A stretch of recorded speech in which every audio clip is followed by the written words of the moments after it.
अस्सलामुअलैकुम, this is Usman Mirza. Welcome back to my channel. बेटा, इस वीडियो के अंदर हम डिस्कस कर रहे होंगे chapter wise MCQs discussion lecture number 4। और लेक्चर नंबर 4 के अंदर हम कैनेमेटिक्स पार्ट 2 आपके लिए लेकर आ गए हैं। और ये वीडियो स्पेशली डिज़ाइन की गई है for ECAT and MDCAT aspirants. और अगर आप जो है मेरे चैनल पे न्यू हैं तो आप मेरे चैनल को सब्सक्राइब कर लीजिए, बेल आइकन को प्रेस कर लीजिए। अगर आप किसी यूनिवर्सिटी के एप्टीट्यूड टेस्ट की तैयारी करना चाहते हैं तो आप मुझसे इस नंबर पर कॉन्टैक्ट कर सकते हैं। क्वेश्चन 1 से डिस्कशन का आगाज करते हैं। और क्वेश्चन नंबर 1 के अंदर क्या बोला जा रहा है? क्वेश्चन नंबर 1 के अंदर बोला जा रहा है, in a diagram given below in which cases the acceleration is maximum. यानी acceleration in terms of magnitude आपने बताना है कि किस केस में मैक्सिमम होगा। अब आपको दो केसेस बताए, केस ए और केस बी, और उसके अंदर आपको वेलोसिटी टाइम ग्राफ बताया गया है। और आपने ये बताना है कि इसके अंदर आपका किस केस के अंदर एक्सेलरेशन मैक्सिमम होगा।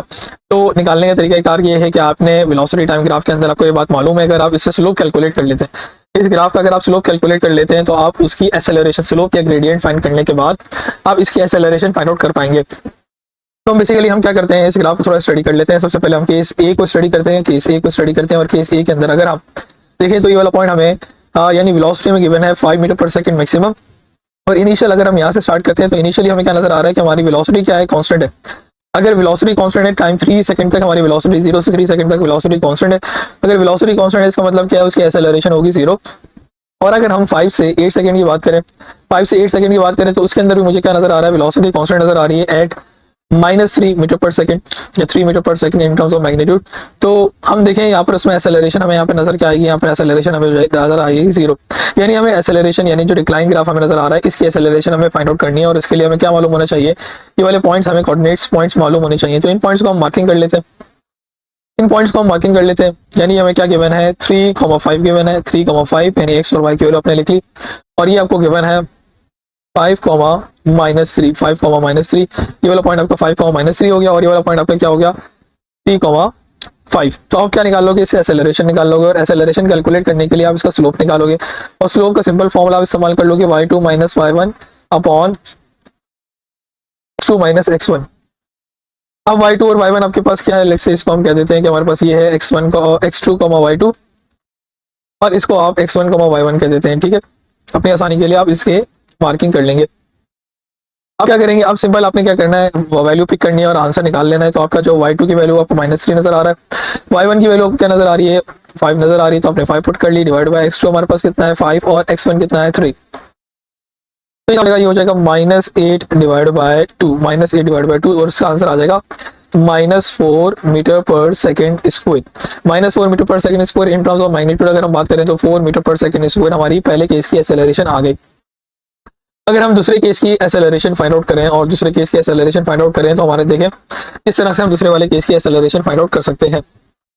तो करते हैं हम यहाँ पर सॉल्व कर लेते हैं। और केस बी हम यहाँ पर सॉल्व कर रहे हैं। और केस बी का स्टार्ट करें तो केस बी के अंदर हमें, केस बी अगर हम सॉल्व कर रहे हैं और केस बी के अगर हम देखें तो ये वाला पॉइंट हमें 3 मीटर पर सेकंड नजर आ रहा है। और इनिशियली हमें वेलोसिटी कांस्टेंट नजर आ रही है। तो यानी 0 से 3 सेकंड तक हमारा एक्सेलरेशन क्या है, एक्सेलरेशन 0 है। एक्सेलरेशन 0 है यानी object is moving with uniform velocity या कांस्टेंट वेलोसिटी। और नीचे वाला 5 से 8 के अंदर भी हमें नजर आ रहा है, 5 से 8 भी हमें एक्सेलरेशन क्या नजर आ रही है, 0 नजर आ रही है, क्योंकि हमारी वेलोसिटी कांस्टेंट है। फिर ये वाले ग्राफ को अगर हम देखें, इस वाले ग्राफ को देखें तो हमें डिक्लाइन ग्राफ दोबारा से नजर आ रहा है, यानी नेगेटिव एक्सेलरेशन नजर आ रही है, रिटार्डेशन नजर आ रही है। और इसके भी हम पॉइंट जो है मार्क कर लेते हैं। इसका पॉइंट क्या बन जाएगा, 3,3 बन जाएगा। और ये वाला पॉइंट क्या बन जाएगा, 5, -1, 5, -1। अब हम दोबारा से स्लोप कैलकुलेट करते हैं यानी एक्सेलरेशन फाइंड करते हैं। तो y2 - y1 upon x2 - x1, इनके कोऑर्डिनेट पॉइंट्स मेंशन कर लेते हैं। तो इसको हम बोल दिया लेट्स x2, y2, और इस पॉइंट को हमने बोल दिया x1, y1। अब सिंपलीफाई करते हैं तो हमारे देखें क्या एक्सेलरेशन आ जाएगी, हमारे पास एक्सेलरेशन आ जाएगी, y2 की वैल्यू -1 है, y1 की वैल्यू 3 है, डिवाइड बाय x2 की वैल्यू हमारे पास है 5 - 3। तो ये हो जाएगा -4 डिवाइड बाय 2, -4 डिवाइड बाय 2, और इसका आंसर आ जाएगा -2, यानी एक्सेलरेशन आ जाएगी -2। और इन टर्म्स अगर मैग्नीट्यूड की बात करें, ये हमने केस ए का निकाला है और ये हमारे पास आ गया केस बी के लिए। केस बी के लिए एक्सेलरेशन निकाले तो हमारे पास क्या आ जाएगी, 2 मीटर पर सेकंड स्क्वायर। तो यहाँ से हमें नजर आ रहा है कि केस ए की एक्सेलरेशन ग्रेटर है किसके रिस्पेक्ट से, केस बी के रिस्पेक्ट से। तो हम ये बोलेंगे कि acceleration is maximum for case A, case A यानी ऑप्शन सी इसका करेक्ट आंसर बन जाएगा। Moving on to next question के अंदर क्या बोला जा रहा है, क्वेश्चन नंबर 25 के अंदर बोला जा रहा है, a ball is projected horizontally with the velocity of 5 metre per second from the top of the building 19.6 metre high, how long will the ball to take to hit the ground. यानी हमने क्या किया, एक ball को horizontally project किया with the 5 metre per second from the top of the building. तो imagine कर लेते हैं, लेट्स से ये हमारे पास जो है वो ग्राउंड है, ये हमारे पास जो है वो ग्राउंड है, और ये हमारे पास जो है top of the building building का टॉप हमारे पास मौजूद है। और यहाँ से हमने क्या किया, लेट्स से मैं यहाँ पे मौजूद हूँ और मैंने क्या किया, एक ऑब्जेक्ट को यानी बॉल को प्रोजेक्ट किया हॉरिजॉन्टली, ऐसे मैंने ऑब्जेक्ट को थ्रो कर दिया विद द वेलोसिटी। और वेलोसिटी हमारे पास कौन से कंपोनेंट की होगी, क्योंकि मैंने हॉरिजॉन्टल ऑब्जेक्ट को थ्रो किया तो इसका वेलोसिटी का y कंपोनेंट 0 होगा, और x कंपोनेंट की वेलोसिटी हो जाएगी 5 मीटर पर सेकंड, और y कंपोनेंट की वेलोसिटी क्या होगी, 0 होगी, क्योंकि मैंने ऑब्जेक्ट को सिर्फ हॉरिजॉन्टल थ्रो किया। अब हमसे पूछा जा रहा है कि भाई कितना टाइम लगेगा ऑब्जेक्ट को टू हिट द ग्राउंड, नीचे आने में उसको कितना टाइम लगेगा, या आप बता दीजिए। तो नीचे आने में आपको बात नजर आ रहा है, जब भी फ्री फॉल मोशन हो रहा होगा, यानी ऑब्जेक्ट के ऊपर एक फोर्स अप्लाई हो रही होगी, ऑब्जेक्ट मूव कर रहा होगा हॉरिजॉन्टली, तो उस ऑब्जेक्ट के ऊपर यानी बॉल के ऊपर एक फोर्स अप्लाई हो रही होगी, जैसे हम बोलते हैं फोर्स ऑफ ग्रेविटी, जो ऑब्जेक्ट को पुल डाउन कर रही होगी। तो इस तरह से एक पैराबोलिक पाथ चलेगा और इस तरह से ऑब्जेक्ट जो है वो ग्राउंड पर आ जाएगा, इस तरह ग्राउंड पर आ जाएगा। तो हमसे पूछा जा रहा है कि आप टाइम बताइएगा उसको कितना टाइम लग रहा है टू हिट द ग्राउंड। इसे आप जो है इक्वेशन ऑफ मोशन की मदद से कैलकुलेट कर सकते हैं, और मोशन आप कंसीडर कर सकते हैं अलोंग वाई एक्सिस। तो मोशन अलोंग वाई एक्सिस आपने कंसीडर कर लिया, और उसी डेटा के अकॉर्डिंग आप टाइम कैलकुलेट कर सकते हैं। तो वाई एक्सिस के लिए जो आपकी इनिशियल वेलोसिटी है वो तो 0 हो जाएगी, इसको हम वी आई कह देते हैं ताकि हमें समझने में आसानी हो जाए। जी पॉजिटिव आपने ले लिया, लेट्स से आप जो है इसको 10 ले लेते हैं, 10 मीटर पर सेकंड स्क्वायर। अब हमने मालूम करना है टाइम, तो हम यहाँ पर हाइट हमें गिवन है सवाल में, और हाइट हमें कितनी बताई है, 19.6 मीटर बता दी है from the top of the building to the ground. Ground से बिल्डिंग तक की टॉप ऑफ द बिल्डिंग तक की हाइट जो हमें बताई है वो 19.6 मीटर बताई है। अब हम यहाँ पर इक्वेशन ऑफ मोशन की मदद से कैलकुलेट कर सकते हैं। तो देखिए हाइट का फॉर्मूला क्या बन जाएगा, 1/2 GT square. V I T वाला पैरामीटर 0 हो जाएगा, क्योंकि हमारे पास वी आई जो है वो 0 है, तो सिंपल आप डायरेक्ट ये फॉर्मूला भी इस्तेमाल कर सकते हैं। तो टी स्क्वायर किसके बराबर हो जाएगा, 2h/g के, 2h/g। अब हम यहाँ पर फर्दर वैल्यू पुट करते हैं, 2 मल्टीप्लाई बाय h हमें कितना गिवन है, h हमें गिवन है 19.6 डिवाइड बाय 9.8, 9.8 से इजीली हो जाएगा। तो 9.8 1 जा 9.8 2 जा, तो T square will be equals to 4, और आपने इसका रूट कैलकुलेट कर लिया तो हमारे पास टाइम कितना आ गया, 2 सेकंड आ गया। टाइम जो है वो हमारे पास 2 सेकंड आ गया, तो हमारा आंसर क्या बन जाएगा, 2 सेकंड्स।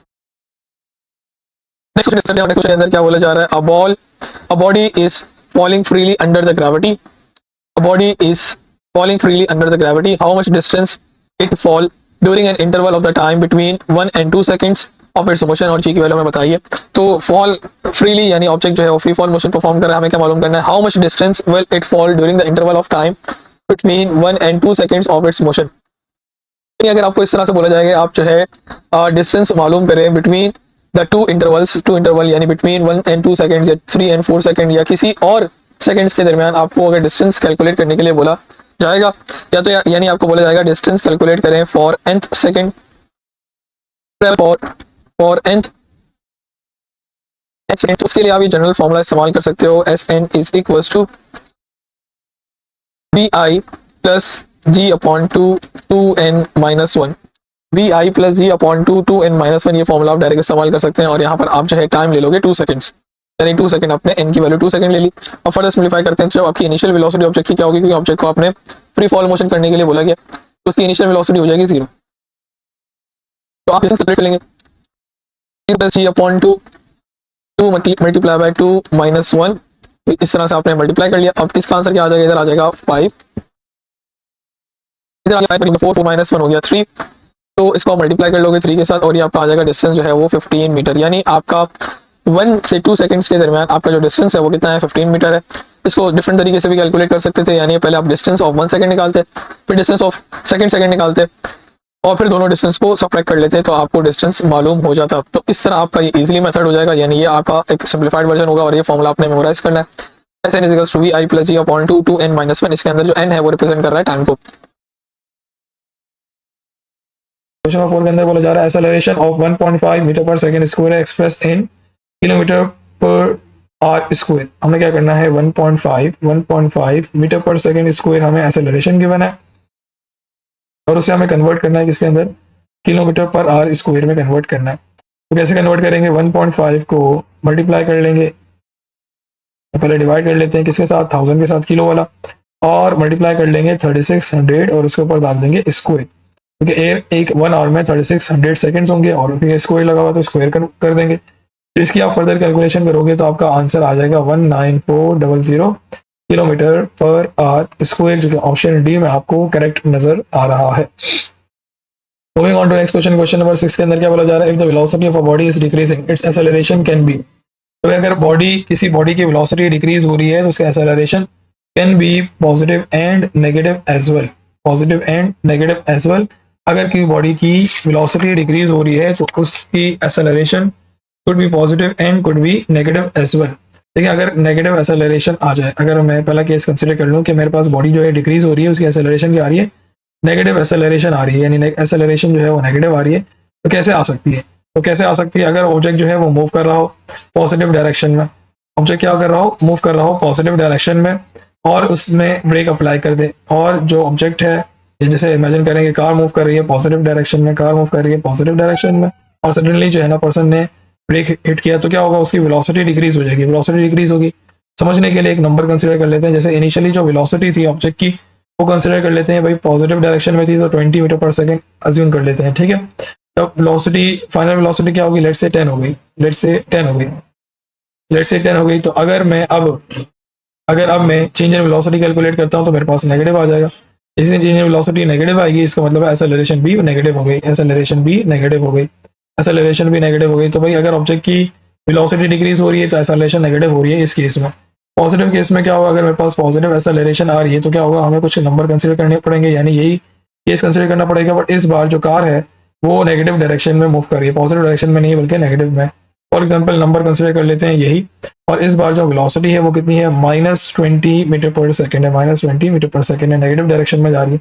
वही ऑब्जेक्ट ने फिर दोबारा से ब्रेक अप्लाई हुई तो इस बार ऑब्जेक्ट की जो वेलोसिटी है वो डिक्रीज हो रही है, ऑब्जेक्ट की वेलोसिटी डिक्रीज हो रही है इन टर्म्स ऑफ मैग्नीट्यूड, तो let's say -10 metre per second आ गई।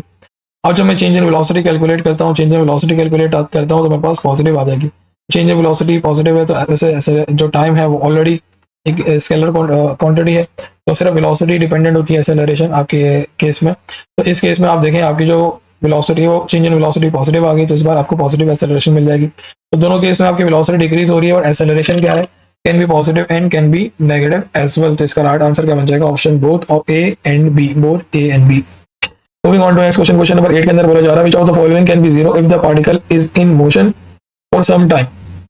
अगर which of the following can be zero if the particle is in motion for some time. Distance cover नहीं, अगर ऑब्जेक्ट ने मोशन ट्रेवल किया है तो उसका डिस्टेंस कुछ ना कुछ तो होगा। स्पीड अगर ऑब्जेक्ट मूव कर रहा है तो उसकी स्पीड कोई ना कोई होगी, इनिशियली कोई ना कोई स्पीड होगी। और ऑब्जेक्ट का डिस्प्लेसमेंट जीरो हो सकता है, ऑब्जेक्ट का डिस्प्लेसमेंट जीरो होगा किस केस में जीरो हो सकता है, अगर ऑब्जेक्ट जो है वो सर्कुलर मोशन परफॉर्म किया, यानी उसका इनिशियल पॉइंट और फाइनल पॉइंट एक जैसा है, इनिशियल पॉइंट और फाइनल पॉइंट एक जैसा है, तो हम कह सकते हैं कि उसका displacement can be zero if the particle is in motion for some time. If the particle is in motion for some time, कुछ टाइम के लिए अगर ऑब्जेक्ट जो है वो मोशन में था तो उसका डिस्प्लेसमेंट जीरो हो सकता है। कब जीरो होगा, सर्कुलर मोशन की एग्जांपल ले ली हमने, अगर जहां पर हमारे पास फाइनल पोजीशन और इनिशियल पोजीशन क्या होंगी इक्वल होंगी, अगर ऐसा केस आ गया तो उसकी डिस्प्लेसमेंट जीरो हो सकती है, तो ऐसे केस में ऑब्जेक्ट की स्पीड जीरो नहीं होगी इनिशियली और डिस्टेंस कवर जीरो नहीं हो सकता, नन ऑफ दिस, तो वैसे भी सही नहीं नजर आ रहा।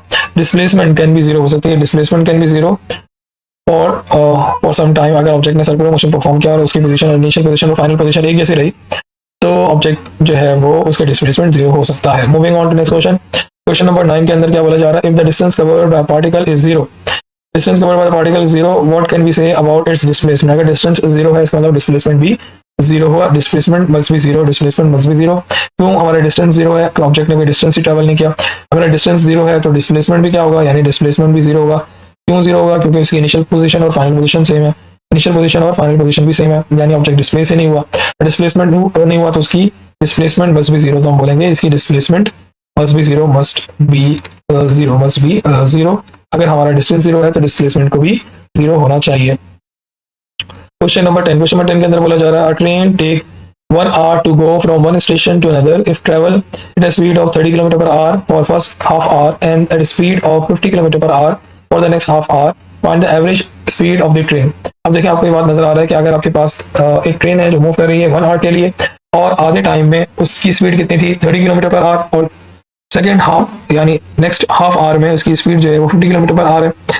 तो आप देखिए आपके पास जो आवर्स है यानी टाइम है वो इक्वल नजर आ रहा है आपको, टाइम इक्वल टाइम सेगमेंटेशन आपको नजर आ रही है, इक्वल टाइम सेगमेंटेशन नजर आ रही है। अगर इक्वल टाइम सेगमेंटेशन हो यानी आपको ये बताया जाए जैसे इस केस में 1 आवर का एक सिनेरियो बताया गया और उसमें आपको जो बताया जा रहा है कि भाई आधी टाइम में हाफ टाइम में आपकी स्पीड इतनी है और सेकंड हाफ में इतनी है, तो उसमें सिंपल क्या करेंगे एवरेज स्पीड कैलकुलेट करने के लिए दोनों वेलोसिटीज को एड अप करेंगे और 2 से डिवाइड कर देंगे। तो कैसे कैलकुलेट करेंगे, v1 हमारे पास कितना है 30 और v2 ये हमने v1 कंसिडर कर लिया और ये हमने कंसिडर कर लिया v2 और हमारे पास जो v2 है वो कितना है 50, इसको 2 से डिवाइड किया यानी मेरे पास आ गया ये 80 डिवाइड बाई 2 और इसको मैंने डिवाइड किया तो मेरे पास आ गया 40 kilometre per hour. 40 kilometre per hour इसकी स्पीड एवरेज स्पीड बन जाएगी और इक्वल टाइम इसकी एवरेज स्पीड बन जाएगी 40 किलोमीटर पर आवर।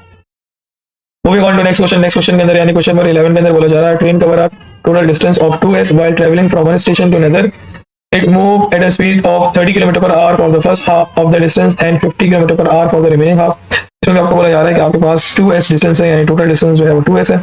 इसमें से हाफ डिस्टेंस के लिए इसकी एवरेज वेलोसिटी कितनी है, इसकी average velocity 30 kilometre per our है, 30 किलोमीटर पर आवर है और सेकंड हाफ में उसकी जो वेलोसिटी है, सेकंड हाफ डिस्टेंस में उसकी जो वेलोसिटी है वो कितनी है 50 kilometre per our, 50 kilometre per our है।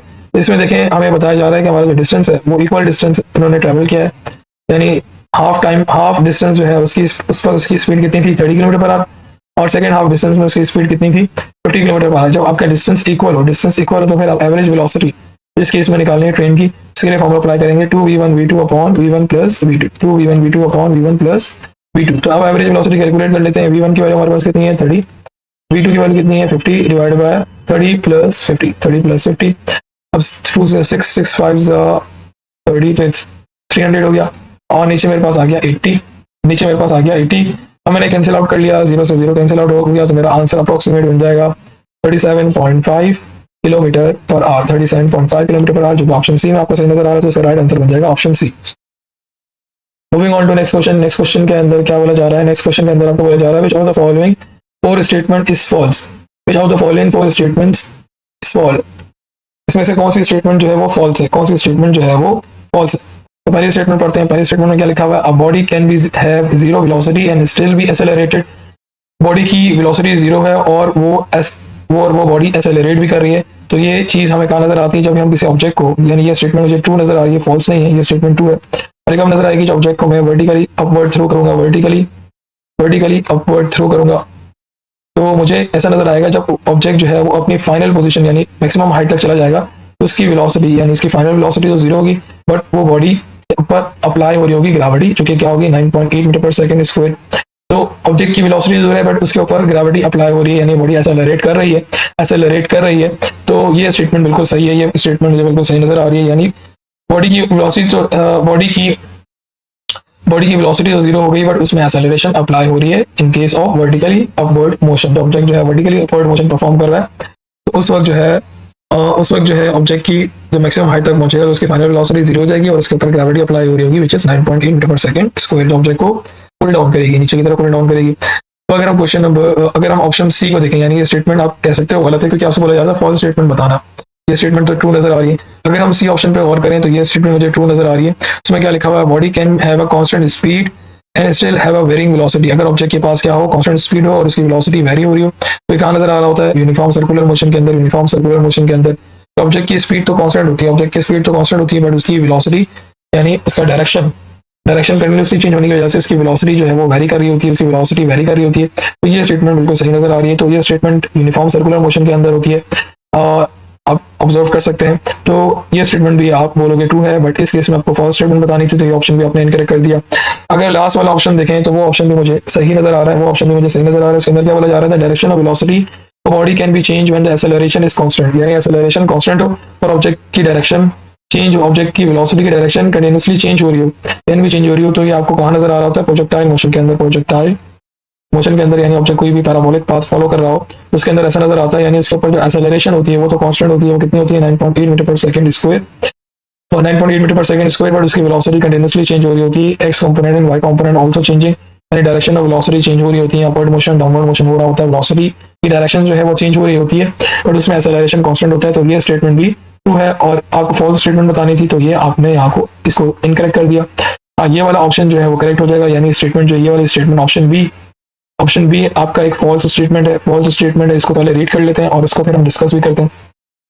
तो देखिए ऑप्शन बी में क्या लिखा हुआ है, body can have a constant velocity but and still have a varying speed. अगर ऑब्जेक्ट की वेलोसिटी कांस्टेंट है, अगर ऑब्जेक्ट की वेलोसिटी कांस्टेंट है तो उसकी स्पीड जो है वो तब्दील नहीं हो सकती, उसकी स्पीड तब्दील नहीं हो सकती, तो इस वजह से ये स्टेटमेंट फॉल्स हो जाएगी। अब body can have a constant velocity, अगर ऑब्जेक्ट की कांस्टेंट वेलोसिटी है, कांस्टेंट वेलोसिटी का मतलब है उसका मैग्नीट्यूड भी फिक्स हो गया, मैग्नीट्यूड यानी स्पीड सेम हो गई, स्पीड कांस्टेंट हो गई, स्पीड कांस्टेंट हो गई, और उसकी डायरेक्शन भी कांस्टेंट हो गई, डायरेक्शन भी कांस्टेंट हो गई, यानी डायरेक्शन भी सेम डायरेक्शन रहे, यानी स्ट्रेट लाइन मोशन हो रहा है, अगर आप इस तरह समझ लीजिए। तो अब आपको बोला जा रहा है अगली बात में कि भाई इसकी जो स्पीड है वो वेरी कर रही होगी, ऐसा नहीं हो सकता, अगर ऑब्जेक्ट की वेलोसिटी कांस्टेंट है तो इसकी स्पीड वेरी नहीं कर सकती। तो ये आपकी स्टेटमेंट फॉल्स है, जो कि इसका राइट आंसर बन जाएगा, option B is the right answer.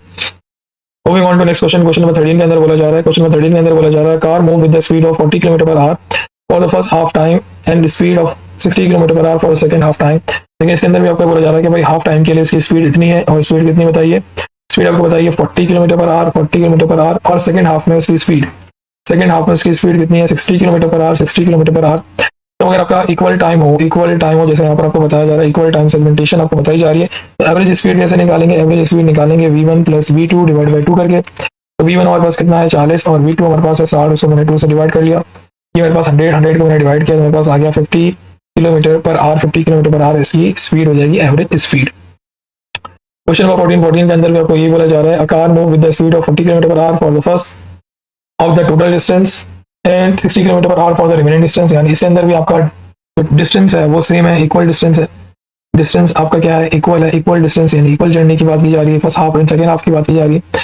तो इसमें एवरेज वेलोसिटी कैसे निकालेंगे, 2v1 v2 divide by v1 plus v2 कर देंगे, 2v1 v2 divide by v1 plus v2 कर देंगे। देखिए v1 हमारे पास कितना है, v1 हमारे पास है 40, और v2 हमारे पास कितना है 60, तो हम वैल्यू यहाँ पे पुट करते हैं 2 इंटू 40 इंटू 60 इंटू 60, इसको थोड़ा करेक्ट कर लेते हैं, इसको इरेज कर देते हैं यहाँ से, और इसकी जगह पर अभी हम सही तरीके से लिख लेते हैं इसे। तो यहाँ पर आ जाएगा 60, यहाँ पर आ गया 60 डिवाइड बाय 40 प्लस 60, देखिए बन जाएगा 2 4 8 8, ये हो जाएगा 64, 8 6 40, ये बन जाएगा 400 डिवाइड बाय 100, 400 डिवाइड बाय 100, और 8 8 6 48, यहाँ पर 48 आएगा, 48 आएगा, 8 6 48, तो ये कैंसिल होने के बाद हमारे पास क्या आ जाएगा 48 km/h, 48 km/h, जो कि ऑप्शन बी में आपको सही नजर आ रहा है, ऑप्शन बी में आपको सही नजर आ रहा है, तो इसका राइट आंसर बन जाएगा option B. Moving on to next question, question number 16 के अंदर बोला जा रहा है, when two bodies move towards each other with a constant speed the distance between them decrease at the rate of 6 metre per second, at the rate of 6 metre per second. तो पहले case में आपको क्या बताया जा रहा है, two bodies आपके पास, और दोनों क्या कर रहे हैं, टुवर्ड्स ईच अदर मूव कर रहे हैं विद कांस्टेंट स्पीड, दोनों क्या कर रहे हैं, कांस्टेंट स्पीड के साथ एक दूसरे की तरफ आ रहे हैं, कांस्टेंट स्पीड के साथ। तो पहले इतनी बात लिख लेते हैं, to bodies move towards each other, ये हमें पहले बता दिया। अगर दोनों एक दूसरे की तरफ आ रहे हैं तो उनकी रिलेटिव स्पीड हमें बता दिए, और रिलेटिव स्पीड कितनी बताइए, 6 मीटर पर सेकंड बता दिए, 6 मीटर पर सेकंड बता दिए। अगर दोनों एक दूसरे के करीब आ रहे हैं, मूविंग टुवर्ड्स ईच अदर कर रहे हैं, तो हम क्या करेंगे, जो उनकी वेलोसिटीज होंगी यानी v1 और v2 यानी टू बॉडीज का, उसको हम उसका इक्विवेलेंट उन्हें पहले हम एडअप करेंगे उन दोनों को। अगर दोनों एक दूसरे के करीब आ रहे हैं तो उन्हें हम एडअप करेंगे, और उनकी जो स्पीड है वो हमें बता दी है 6 metre per second. If they move in the same direction with the same speed, अब उनकी जो स्पीड है वो इंक्रीज कर रही है, तो सेम डायरेक्शन में जब मूव कर रहे होंगे तो उनकी जो रिलेटिव वेलोसिटी है उन कैसे कैलकुलेट करेंगे, दोनों को माइनस कर लेंगे। ये कब होगा, जब दोनों क्या होंगे, सेम डायरेक्शन में मूव कर रहे होंगे, सेम डायरेक्शन में मूव करेंगे दो बॉडीज, और वो कितनी बताइए हमें, 4 मीटर पर सेकंड बताइए। हमें क्या बताना है, उनकी वेलोसिटी स्पीड्स क्या होगी ये बतानी है, v1 और v2 की वैल्यू बतानी है। यहाँ पर देखें वैल्यू पुट कर लेते हैं, v1 minus v2 is equal to 4 metre per second, इसको हम सॉल्व करते हैं, ऐड कर देते हैं इक्वेशंस को, ये कैंसिल होने के बाद 2v1 इज इक्वल टू 10, तो v1 हमारे पास कितना आ जाएगा 5 metre per second, 5 metre per second बताइए, क्या ऑप्शन सही नजर आ रहा है, इसका राइट आंसर बन जाएगा ऑप्शन ए। v2 फिर भी हम कैलकुलेट कर लेते हैं, और v2 कैसे कैलकुलेट कर लेते हैं, हमारे पास जो पहली इक्वेशन थी उससे कैलकुलेट कर लेते हैं, यानी v2 बराबर हो जाएगा 6 माइनस v1 के, तो 6 में से हमने 5 माइनस कर लिया, तो हमारा आंसर आ गया 1 metre per second, 1 metre per second. तो ये इसका आंसर हो जाएगा। और ऑलरेडी मैंने आपको आंसर बता दिया, इसका राइट आंसर बन जाएगा option A. Question number 18, question number 18 के अंदर बोला जा रहा है when the values of average and instantaneous acceleration are equal. Values of average acceleration and instantaneous acceleration क्या हो, बराबर हो। अगर values of average acceleration and instantaneous acceleration बराबर हो तो हम बोलेंगे कि अब जो बॉडी है वो क्या, उसके पास क्या है, uniform acceleration, uniform acceleration, uniform acceleration, uniform acceleration. और ये वाला ऑप्शन मुझे ऑप्शन बी में सही नजर आ रहा है, तो इसका राइट आंसर बन जाएगा ऑप्शन बी। ऑप्शन बी इसका राइट आंसर बन जाएगा। क्वेश्चन नंबर 20, क्वेश्चन 20 के अंदर बोला जा रहा है the displacement x in metre of a body varies with time in second. और x की जो इक्वेशन है यानी जो डिस्प्लेसमेंट की इक्वेशन है वो बताइए -2/3 t square plus 16t plus 2। हमें वेलोसिटी बतानी है, नहीं बल्कि टाइम बताना है, और वेलोसिटी 0 बताई गई है। वेलोसिटी 0 बताई गई है, उस वक्त हमें टाइम कैलकुलेट करके बताना है कि टाइम कितना होगा। तो वेलोसिटी कैलकुलेट करने के लिए हम इसका डेरिवेटिव ले लेंगे, इसका डेरिवेटिव ले लेंगे, इसका डेरिवेटिव लेंगे। तो 2/3 derivative of T square plus 16 derivative of T, और डेरिवेटिव ऑफ 2 तो मुझे मालूम है कि वो 0 हो जाएगा। तो इसका आंसर क्या बन जाएगा 4/3t प्लस 16, बाकी वो 0 हो जाएगा। और dx/dt ये बन जाएगा वेलोसिटी, और वेलोसिटी को हमने क्या पुट कर देना है, 0 पुट कर देना है, एज वी नो कि हमें टाइम कैलकुलेट करना है। तो 4/3t प्लस 16 आ जाएगा, 4/3। अच्छा यहाँ पे माइनस साइन था तो यहाँ पे माइनस साइन लगा लेंगे, इधर भी और इधर भी माइनस साइन आ जाएगा। तो अब हमारे पास जो इक्वेशन बन जाएगी वो क्या बन जाएगी, वो इक्वेशन बन जाएगी हमारे पास -16 is equals to -4/3t। Minus से माइनस कैंसिल हो गया, 4 और ये बन गया 4 सा, और ये हो जाएगा t इज इक्वल्स टू 4 3 सा 12, यानी टाइम मेरे पास आ गया 12 सेकंड जो कि ऑप्शन सी में मुझे सही नजर आ रहा है। तो इसका राइट आंसर बन जाएगा option C. Moving on to next question, question 21 के अंदर बोला जा रहा है a body goes from A to B, a body goes from A to B in a straight line with velocity of 40 km/h and return back from B to A.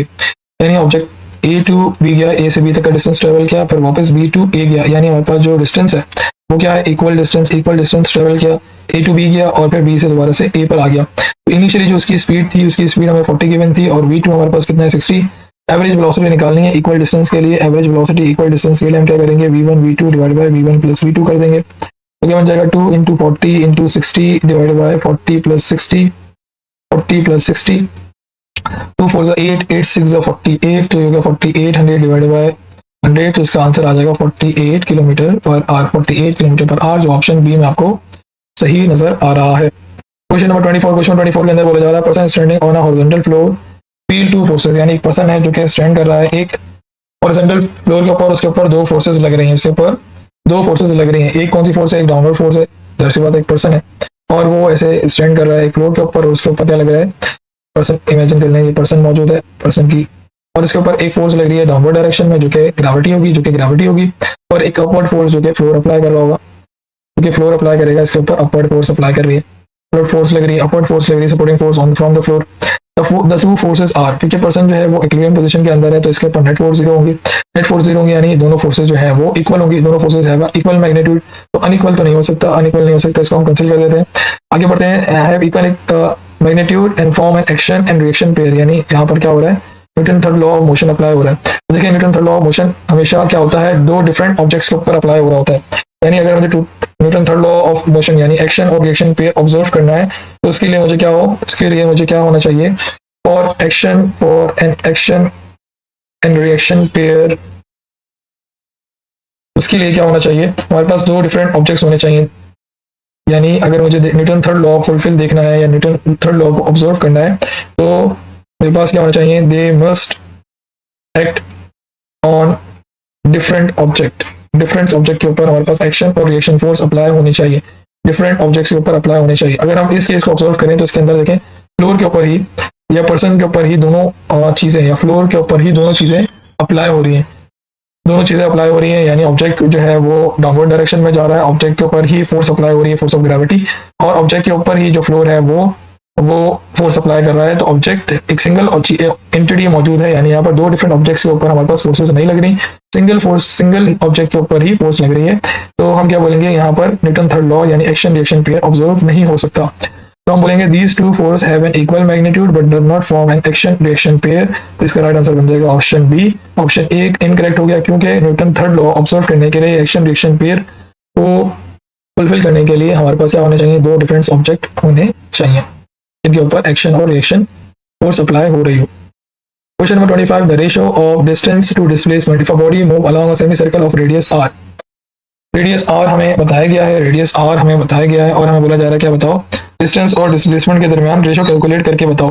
Distance और displacement के दरमियान ratio calculate करके बताओ। तो distance अगर हम calculate करें semi circle का तो कैसे कैलकुलेट कर सकते हैं? डिस्टेंस हम कैलकुलेट कर सकते हैं, डिस्टेंस हम कैलकुलेट कर सकते हैं सिग्मोफेरेंस ऑफ द सर्कल यानी 2 पाई आर डिवाइड बाय 2, क्योंकि हाफ सर्कल है तो डिवाइड बाय 2 कर देंगे। हाफ सर्कल है डिवाइड बाय 2, तो यहाँ पर मेरे पास जो डिस्टेंस आ जाएगा, डिस्टेंस आ जाएगा, सेमी सर्कल था तो उसका डिस्टेंस आ गया पाई आर। पाई आर ये हमारे पास आ गया डिस्टेंस। और डिस्प्लेसमेंट हम कैसे निकालेंगे? ए पॉइंट से बी पॉइंट तक का जो डिस्टेंस होगा उसको हम निकाल लेंगे। तो displacement from A to B यानी ये हमारे पास शॉर्टेस्ट डिस्टेंस होगा। तो ये बेसिकली क्या होगा? डायमीटर, और डायमीटर को हम कैसे लिख सकते हैं? 2r। तो डिस्प्लेसमेंट हमारे पास आ गया 2r और डिस्टेंस हमारे पास आ गया पाई पाई आर। तो अगर हमें इन दोनों का क्या निकालना है? रेशो कैलकुलेट करना है, इन दोनों का रेशो कैलकुलेट करना है, तो डिस्टेंस हम ऊपर लिख देंगे, डिस्टेंस और डिस्प्लेसमेंट को हम डी से रिप्रेजेंट कर लेते हैं। तो डिस्टेंस हमारे पास कितना है? पाई आर, और जो डिस्प्लेसमेंट है वो 2r है। आर से आर कैंसिल आउट होने के बाद हम क्या बोलेंगे? हमारा जो डिस्टेंस और डिस्प्लेसमेंट का रेशो आ रहा है क्या आ रहा है? पाई अपॉन 2 आ रहा है, पाई अपॉन 2 आ रहा है, जो कि ऑप्शन सी में आपको करेक्ट नजर आ रहा है। Question number 26, in the given diagram the coach move from point A to B, B to C and C to D. What is the coach resultant displacement and distance of travel? तो पहले देखिए हम distance calculate कर लेते हैं। Distance तो हर किसी में देखें सेम ही मेंशन हुआ है 95 यार्ड्स। तो एक बार कैलकुलेट करके चेक कर लेते हैं डिस्टेंस कैसे कैलकुलेट करेंगे। A to B plus B to C plus C to D, ये डिस्टेंस हम एड अप कर लेंगे। A to B, A point हमारे पास क्या है? A पॉइंट हमारे पास मुझे 50 पॉइंट नजर आ रहा है, 50 पॉइंट नजर आ रहा है। उसमें से हम क्या माइनस कर लेंगे? ये पॉइंट कौन सा होगा? 15। ये पॉइंट हमारा 15 हो गया, ये पॉइंट हमारा कौन सा हो गया? 35 हो गया, और ये पॉइंट हमारा कौन सा हो गया? -5 हो गया, -5 हो गया। तो A to B, अगर A to B देखें तो हम क्या करेंगे? 50 में से हमने माइनस कर लिया 15 माइनस कर लिया। फिर B to C अगर देखें, फिर B to C देखें तो 35 में से यानी 15 में से हमने 35 में से हमने 15 माइनस कर लिए, 35 में से 15 माइनस कर लिए, 35 में से 15 माइनस कर लिए। C to D देखें, C to D देखें तो उसमें हमारे पास 35 और उसमें मुझे 5 ऐड अप करने चाहिए, 5 ऐड अप करने चाहिए।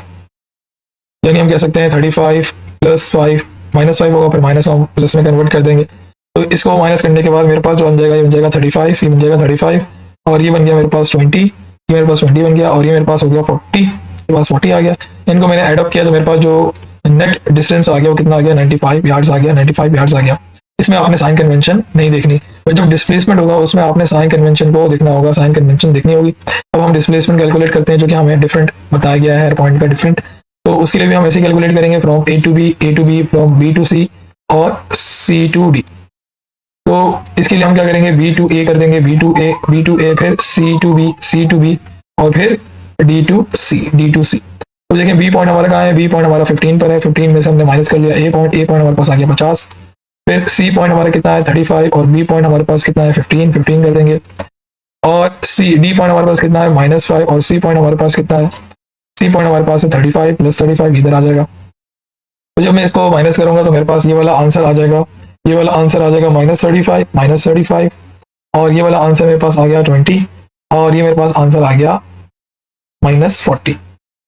जब मैंने इसकी फर्दर कैलकुलेशन की तो मुझे आंसर मिल गया, यानी ये मेरे पास आ जाएगा -20 और -20, और ये बन जाएगा -55 यार्ड। माइनस का मतलब क्या है? कि ऑब्जेक्ट जो है वो इस डायरेक्शन में होगी, नेट डिस्प्लेसमेंट उसकी इस नेगेटिव डायरेक्शन में होगी। ये मेरे पास डिस्प्लेसमेंट की डायरेक्शन आ गई और उसका मैग्नीट्यूड 55 आ गया। तो हम बोलेंगे कि हमारे पास जो डिस्प्लेसमेंट है वो कितना है? 55 यार्ड्स टुवर्ड्स लेफ्ट। तो ये वाला ऑप्शन मुझे कहाँ से नजर आ रहा है? ये वाला ऑप्शन मुझे टुवर्ड्स लेफ्ट वाला ऑप्शन मुझे ऑप्शन सी में से नजर आ रहा है। तो इसका राइट आंसर बन जाएगा ऑप्शन सी, इसका राइट आंसर बन जाएगा option C. Question number 27, a car travel 40 km per hour on an average speed of 80 km per hour, 40 kilometers on average speed of 80 km per hour, then 40 kilometers। तो देखिए 40 kilometre distance हमें बताया, यानी equal distance है, equal distance हमें बताया, और equal distance कितना बताया कि भाई ऑब्जेक्ट जो है 40 किलोमीटर डिस्टेंस ट्रैवल कर रहा है। इनिशियली उसकी स्पीड यानी जो पहली स्पीड थी फर्स्ट 40 किलोमीटर जब ट्रैवल किया तो उसकी स्पीड कितनी थी? 80, और जब सेकंड 40 किलोमीटर ट्रैवल किया तो उसकी स्पीड कितनी थी? 40। अब उसकी एवरेज स्पीड बता दो।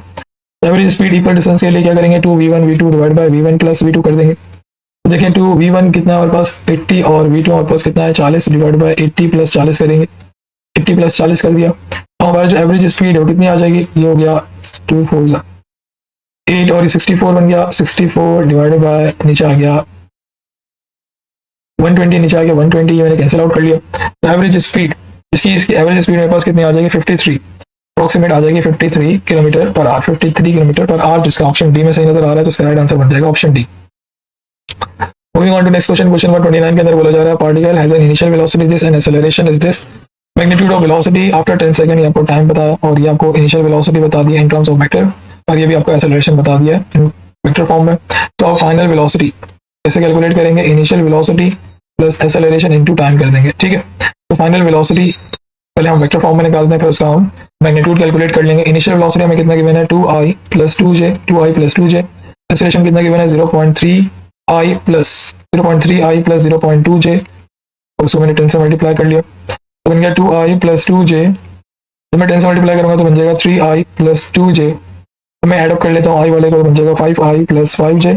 अब मैंने इसका क्या कर लिया, स्क्वायर रूट कैलकुलेट कर लिया to find the magnitude of final velocities, तो 5 का स्क्वायर प्लस 5 का स्क्वायर, तो ये बन जाएगा 25, ये हो गया 50, 5 का स्क्वायर 25, अंडर रूट 50 आ गया, अंडर रूट 50, तो अंडर रूट 50 ऑप्शन में कहीं नजर नहीं आ रहा, तो इसको मैं ब्रेक कर देता हूँ। इसको मैं इसमें से 5 हम कॉमन निकाल लेते हैं, 5 कॉमन निकाल लेंगे, यानी इसको मैं इस तरह ब्रेक करके लिख लेता हूँ। इसको मैं फर्दर इसको अगर ब्रेक करके लिखूँ तो मैं किस तरह से लिखा जा सकता है, 5 अंडर रूट 2 इसका राइट आंसर बन जाएगा, सही है 5 अंडर रूट 2, यानी इसको मैंने 25, यानी 25 को 2 ऐसे मेंशन कर लिया, ऐसे 25 और 2 मेंशन कर लिया, 25 का मैंने रूट निकाल लिया तो 5 आ जाएगा और अंडर रूट 2, तो ये इसका राइट आंसर बन जाएगा, ये इसका राइट आंसर बन जाएगा। तो इसकी फाइनल वेलोसिटी कितनी आ गई 5 अंडर रूट 2 यूनिट्स, इसका राइट आंसर बन जाएगा, ठीक है। Moving on to next question, next question के अंदर आपको क्या बोला जा रहा है, a man in a car move with the velocity of 36 kilometre per hour, इस speed with respect to car, एक पर्सन है जो क्या कर रहा है, एक वेलोसिटी से मूव कर रहा है 36 किलोमीटर पर आवर, उसकी speed with respect to car, person भी उसी कार के अंदर मौजूद है और पर्सन की स्पीड भी उतनी होगी जितनी कार की स्पीड होगी। कार की स्पीड हमें कितनी बताइए, कार की स्पीड हमें बताइए 36 किलोमीटर पर आवर और पर्सन की स्पीड भी उतनी होगी। तो अगर हम रिलेटिव वेलोसिटी निकालेंगे, क्योंकि दोनों सेम ही डायरेक्शन में मूव कर रहे हैं, दोनों की वेलोसिटी 36 ही होगा, तो उनकी रिलेटिव वेलोसिटी 0 हो जाएगी, यानी इस speed with respect to car कितनी होगी 0, इस speed with respect to car कितनी होगी 0, क्योंकि पर्सन भी उसी स्पीड से मूव कर रहा है, पर्सन यानी मैन की स्पीड कितनी है 36 किलोमीटर पर आवर और कार की स्पीड भी कितनी है, कार की स्पीड भी 36 किलोमीटर पर आवर है। अगर इनकी हम रिलेटिव वेलोसिटीज कैलकुलेट करते हैं, मैन में से हम माइनस कर देते हैं कार को, तो हमें वेलोसिटी मिल जाएगी 0, तो इसका राइट आंसर बन जाएगा 0। क्वेश्चन नंबर 31 के अंदर बोला जा रहा है body move 6 metre north, 8 metre east and 10 metre vertically upward, what is the resultant displacement from its initial positions. तो हमें क्या बताया, हमें 3 कोऑर्डिनेट्स के अंदर x, y और z के अंदर हमें वैल्यूज बता दी हैं, किसके डिस्प्लेसमेंट की वैल्यूज बता दी हैं। तो x जो है वो ईस्ट बन जाएगा यानी 8, और जो y है वो नॉर्थ बन जाएगा जो कि 6, और हमारे पास जो z है वो कितना है 10 मीटर गिवन है, 10 मीटर गिवन है। हमें क्या मालूम करना है, रिजल्टेंट डिस्प्लेसमेंट मालूम करना है। तो रिजल्टेंट डिस्प्लेसमेंट करने के लिए हम क्या करेंगे, x का स्क्वायर, y का स्क्वायर और z का स्क्वायर कर देंगे, x का स्क्वायर, y का स्क्वायर और z का स्क्वायर करेंगे। क्यों कर रहे हैं, क्योंकि हमें रिजल्टेंट कैलकुलेट करना है, रिजल्टेंट डिस्प्लेसमेंट कैलकुलेट करना है, इसलिए हम क्या करेंगे, इंडिविजुअल स्क्वायर कर लेंगे। स्क्वायर करने से क्या होगा, ये बन जाएगा 64, ये बन गया मेरे पास 36 और ये मेरे पास हो गया 100, तो इसका आंसर आ जाएगा 200। 200 को हम ऐसे लिख सकते हैं कि इसको हम 100 इंटू 2 लिख सकते हैं, और 100 का हमने रूट 10 डिवाइड किया 10 रूट 2 मेंशन कर सकते हैं, तो 10 रूट 2 मीटर इसका नेट या रिजल्टेंट आ जाएगा हमारे पास। तो इसका राइट आंसर बन जाएगा ऑप्शन ए, ऑप्शन ए इसका राइट आंसर बन जाएगा। क्वेश्चन नंबर 32 के अंदर क्या बोला जा रहा है, object is moving with constant velocity of 20 metre per second towards north, यानी ऑब्जेक्ट है जो कि कांस्टेंट वेलोसिटी से मूव कर रहा है। अगर कोई ऑब्जेक्ट कांस्टेंट वेलोसिटी से मूव कर रहा है, उसकी डायरेक्शन भी सेम है, कांस्टेंट वेलोसिटी बोल दिया उसने, और उसने बता भी दिया उसकी डायरेक्शन टुवर्ड्स नॉर्थ है, इसकी डायरेक्शन चेंज नहीं हो रही, तो इसकी एक्सेलरेशन क्या होगी, इसकी एक्सेलरेशन 0 होगी। Constant velocity change in velocity अगर होता है तो इसकी एक्सेलरेशन प्रोड्यूस होगी, और एक्सेलरेशन प्रोड्यूस इस वजह से नहीं हो रही क्योंकि ऑब्जेक्ट की कांस्टेंट वेलोसिटी की वजह से ऑब्जेक्ट की एक्सेलरेशन क्या होगी, 0 होगी। एक्सेलरेशन 0 होगी, acceleration is the rate of change of velocity, change in velocity क्या है 0 है, चेंज इन वेलोसिटी क्या है, चेंज इन वेलोसिटी 0 है, चेंज इन वेलोसिटी 0 होने की वजह से एक्सेलरेशन भी 0 हो जाएगी। नेक्स्ट क्वेश्चन, क्वेश्चन 33 के अंदर बोला जा रहा है term deceleration is defined as, declaration या रिटार्डेशन एक ही चीजों का नाम है, और उसको हम कैसे डिफाइन कर सकते हैं, decrease in velocity per unit time, decrease in velocity per unit time is known as declaration या retardation. Retardation and declaration both are the same thing. उसमें क्या होता है, उसमें ऑब्जेक्ट की वेलोसिटी डिक्रीज हो रही होती है with respect to time. Question number 38 के अंदर बोला जा रहा है two car are moving in the same direction with velocity v, the magnitude of their relative velocity. अगर सेम डायरेक्शन में होंगे और दोनों की वेलोसिटी यानी v1 भी v है और v2 भी v है, तो दोनों की जो रिलेटिव स्पीड होगी, रिलेटिव वेलोसिटी वो जीरो हो जाएगी, क्योंकि जब दोनों सेम डायरेक्शन मूव कर रहे होंगे, सेम डायरेक्शन में मूव कर रहे होंगे, तो हम क्या करेंगे, माइनस कर लेंगे वेलोसिटी। तो जो माइनस करेंगे v में से v माइनस करेंगे तो जीरो आ जाएगा, उनकी रिलेटिव वेलोसिटी हो जाएगी जीरो, उनकी रिलेटिव वेलोसिटी होगी zero. A body can have a constant velocity when it follows up। अगर कोई ऑब्जेक्ट के पास कांस्टेंट वेलोसिटी है तो कब हमें मिलेगी, ऑब्जेक्ट जो है रेक्टिलिनियर पाथ फॉलो कर रहा होगा, यानी स्ट्रेट पाथ फॉलो कर रहा होगा, स्ट्रेट पाथ फॉलो कर रहा होगा, तो उसकी स्पीड और उसकी डायरेक्शन दोनों सेम हो जाएंगी, तो वो हमें वहां पर कांस्टेंट वेलोसिटी मिल सकती है। इलिप्टिकल पाथ के अंदर उसकी डायरेक्शन तब्दील हो रही होगी, पैराबोलिक पाथ के अंदर भी डायरेक्शन चेंज हो रही होगी, डायरेक्शन चेंज होने की वजह से वेलोसिटी कांस्टेंट नहीं रहेगी, डायरेक्शन चेंज होगी सारे केसेस में। सर्कुलर के अंदर भी डायरेक्शन चेंज होगी, डायरेक्शन चेंज होगी, तो बाकी केस के अंदर डायरेक्शन चेंज हो रही होंगी, डायरेक्शन चेंज हो रही होगी, सिर्फ इसके अंदर जो हमारा रेक्टिलिनियर पाथ यानी स्ट्रेट पाथ के अंदर डायरेक्शन तब्दील नहीं हो रही होगी, तो ऑब्जेक्ट की कांस्टेंट वेलोसिटी हासिल की जा सकती है। इसमें राइट आंसर बन जाएगा ऑप्शन डी। क्वेश्चन नंबर 41 के अंदर बोला जा रहा है cyclist move along the circular path of radius 70 metre, he complete one round in 11 second, calculate the total length of the path. Total length of the path का मतलब है total distance, आप बता दो टोटल लेंथ ऑफ पाथ बताओ, circumference of the circle, हम simple अल्फाज में बोलते हैं डिस्टेंस, टोटल डिस्टेंस बताओ। और टोटल डिस्टेंस हम कैसे निकालते हैं, for one complete cycle 2 pi r कर देते हैं, 2 पाई और r की वैल्यू हमें कितनी बताइए, r की वैल्यू हमें बताइए 70, तो ये बन जाएगा 140 पाई और 145 को हम अप्रोक्सीमेट लिख सकते हैं 440 मीटर, जो कि ऑप्शन बी में आपको सही नजर आ रहा है। Moving on to next question number 42 के अंदर बोला जा रहा है particle start from the centre O towards A and then move from A to B and then stop at point B. If the R is 100 meter, then the displacement of the particle is, यानी object जो है पहले कहाँ से start हुआ, O से, फिर कहाँ गया A से A पर, फिर A से कहाँ पर आ गया B पॉइंट पर, पहले इनिशियल यहाँ पर था, फिर यहाँ से इधर गया, फिर इधर से B पॉइंट पर आ गया। तो हमें क्या मालूम करना है, डिस्प्लेसमेंट मालूम करना है, तो डिस्प्लेसमेंट होगा शॉर्टेस्ट डिस्टेंस बिटवीन 2 पॉइंट्स, यानी शॉर्टेस्ट डिस्टेंस बिटवीन 2 पॉइंट्स क्या है, ये रेडियस है, और ये रेडियस हमें कितना बताया 100, तो इसकी डिस्प्लेसमेंट भी कितनी हो जाएगी 100, इसकी डिस्प्लेसमेंट भी कितनी हो जाएगी, रेट डिस्प्लेसमेंट क्या है, shortest distance between 2 points, shortest distance हमारे पास कितना है O से B तक, और वो हमें कितना नजर आ रहा है 100 मीटर नजर आ रहा है, 100 मीटर नजर आ रहा है, तो इसका राइट आंसर बन जाएगा ऑप्शन ए।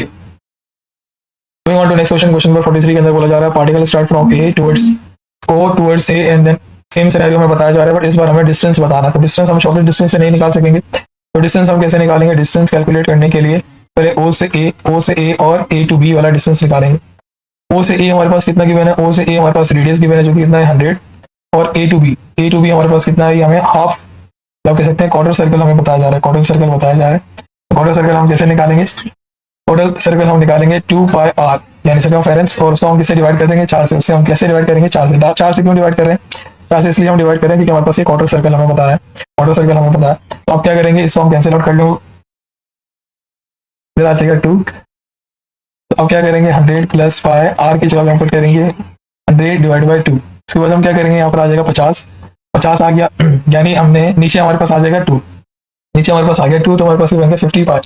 अब हम क्या करेंगे,